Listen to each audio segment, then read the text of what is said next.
I feel like Devin Haney fought an excellent fight. I feel like he did a very good job. He was disciplined in what he was doing, aggressive. He kept Regis from doing things that he wanted to do. Regis was not aggressive as far as later in the rounds. When he started to feel Haney's punches as far as his countering, and when Haney starts changing angles and shifting.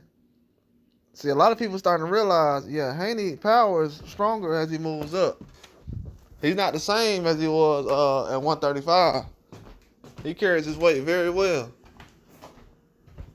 He does a lot of different things at 130 at 140 he doesn't do at 135.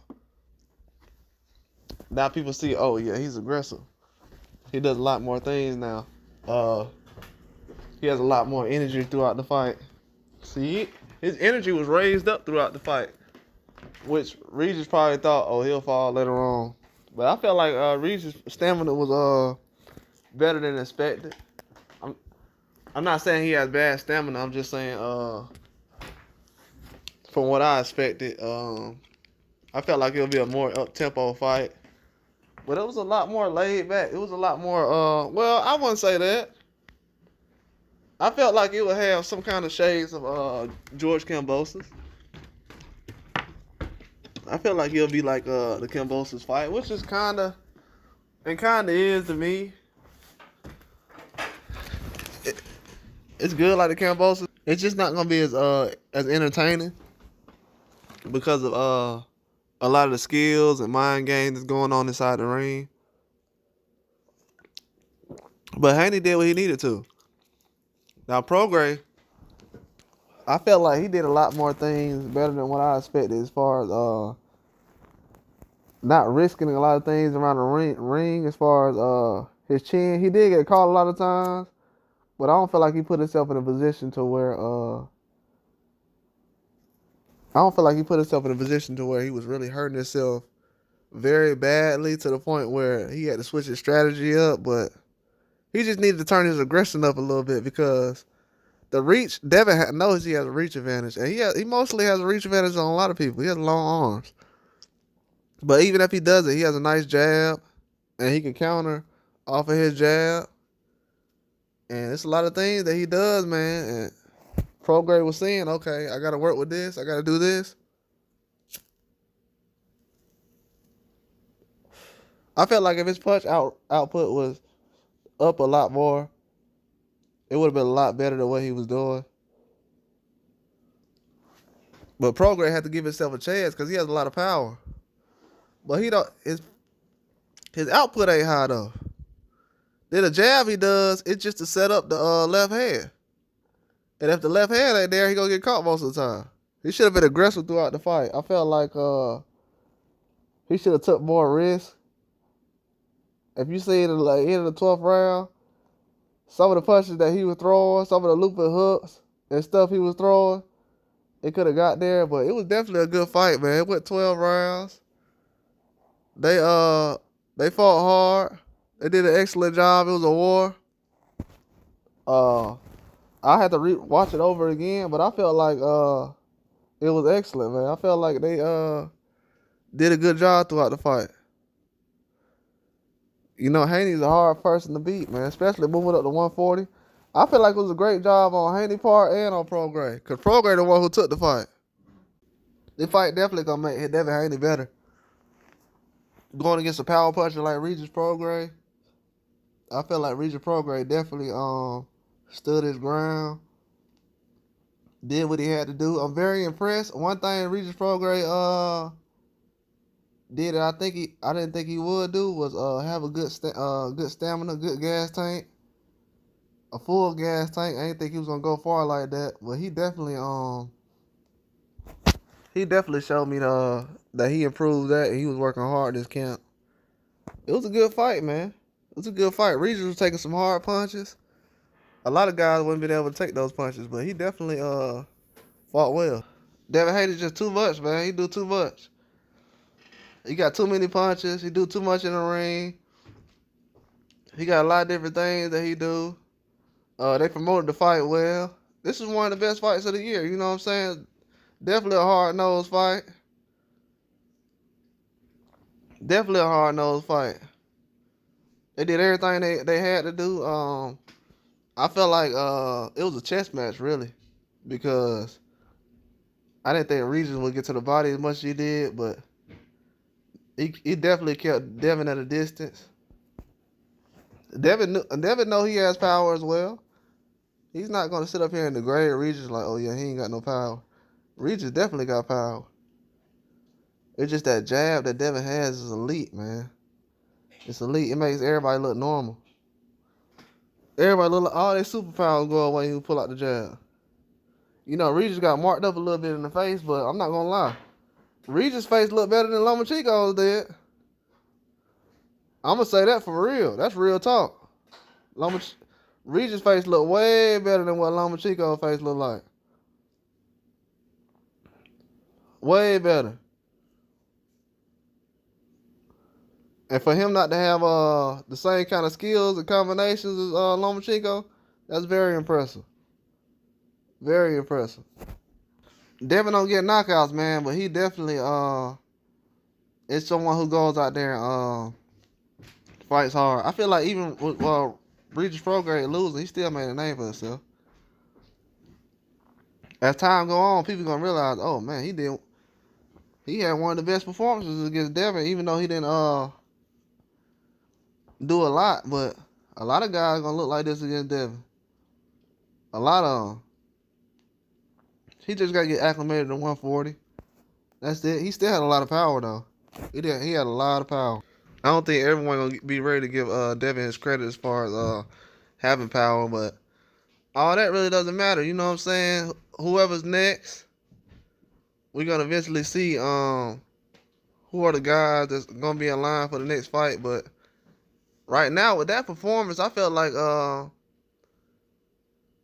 Devin still separated himself. You know what I'm saying? He definitely going up at 140, not getting hurt, not being in any kind of trouble. He was in trouble a little bit, but it was a fight, just, you know, regular fight stuff. It wasn't nothing dangerous.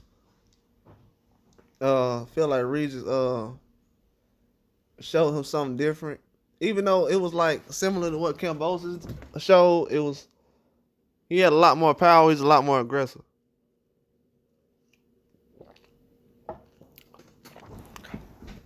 And I don't feel like Devin took big risks because he knew what the power was about. And Regis was still aggressive all the way to the last bell. A lot of guys, they would have stopped already and wouldn't have done anything. But I feel like after Devin had dropped him, that's what kind of changed everything as far as the knockdown. That's when Regis kind of felt like, oh, okay, he does have power. But a lot of people can't keep up with Devin as far as with the jab. So when he comes back across with that right hand or that left, it's going to be trouble. And it's hard for defenders to kind of read it because most of the time he's getting punches. He's throwing punches to the midsection and to the ribs. And then when he goes up top, that's what catching him off guard. That's how Regis got caught off guard. You know what I'm saying? I don't know if it was a punch. Obviously, it hurt. I don't think it was a flash knockdown though. I think he felt that one just from his reaction. You know what I'm saying? But it was definitely like a flash knockdown, but it had power behind it. Definitely. Devin knocking guys down. You know what I'm saying? Let it be known. Everybody act like they don't know what he brings to the table, but he letting it be known. Yeah, definitely was dangerous with what he was doing. You know what I'm saying? He was doing a lot of different things in the ring with Regis, making them follow him and come to him. And by the time Regis would get to a spot, try to attack, Devin Haney would already be there with a one punch, 2 or 3 punches, turning different angles, catching them and doing different things like that. But it was very impressive. Now, I don't want to hear any criticism about this performance because he's going up fighting the champion in his first fight and winning the belt at a 140 weight class. And Regis Prograis is not a bum. Never been, never will be. So this is a very impressive fight. But I felt like Devin Haney did what he needed to take to get the win. And I don't know. It was just very impressive, man. The 1-2s. He kept buzzing Regis Prograis. Kept knocking him side by side off his feet. The power was just knocking him off balance, man. It was just too much. Too fast. And with a guy who fights like that, man, he shouldn't get much criticism. You know what I'm saying? He always comes out, performs. He's not throwing out 5 or 10 punches like a lot of guys people been complaining about. Do not compare this guy to most boxers. Everybody always saying, oh, so-and-so can beat him. So-and-so can beat him. I don't know if so-and-so can beat Regis Prograis. So to say they'll be able to beat Devin Haney and he just adds on, keep adding on. Like I said, bro, right now, with this performance, he top 5 pound for pound. Number 5 right now. He moving too fast, too quick, making too much history. Too much. He's throwing a lot of punches, got high percentage. He's doing what he needs to do. A lot of people not ready for to crown Devin Haney as the next guy, but he's doing it, man. He's making big fights. Every time he goes on, he has a big opponent, a big fight, a big event. Every time. And has a big performance. That's 2 performances this year where he showed out, man. Fighter of the year type stuff. Right now, I know a lot of guys been saying Inoue. I don't know, man. It's going to be close. Between Inoue, Devin Haney, and a couple other guys, it's going to be real close for the fighter of the year this year. Fighter of the year this year is not going to be easy to get, man. Just being honest. Not going to be easy. Definitely not. I feel like it's a big deal with a lot of things he's doing in the sport right now. Big deal. He had a good performance, man. He was sharp. He looked a lot fresher than he was last time. I felt like the weight cutting last time kind of made him fatigued. And you can see this time he was up and ready to go. He didn't have no issues as far as trying to be able to adjust to the weight or the power or anything like that. He did a good job the whole time. Very impressed with Devin Haney, man. Very impressed. Now that he's the new 140 champion, nobody can call him out right now at 135. He moved on. Time for y'all. It's too many guys at 135 right now. It's a lot of guys at 135 that's coming out. So Devin Haney, the last thing y'all need to worry about right now, from what I've seen tonight in the last couple of weeks, yeah, we got something to talk about at 135 division some more. I've been saying it for the last couple of months about 135 and 140. But I'm definitely going to press the gas on what I've been saying. But Devin Haney, man, he the leader of 135, 140 right now. You know what I'm saying? Definitely the leader. Undisputed. 135, then 140. I know Tank fought Ryan Garcia this year, but that's wore off, bro. That's wore off. Ryan Garcia and Hector Garcia over Lomachenko and Regis Prograis? No way. Not even going to do it. But great performance by Devin Haney, man. Very impressed. Very impressed.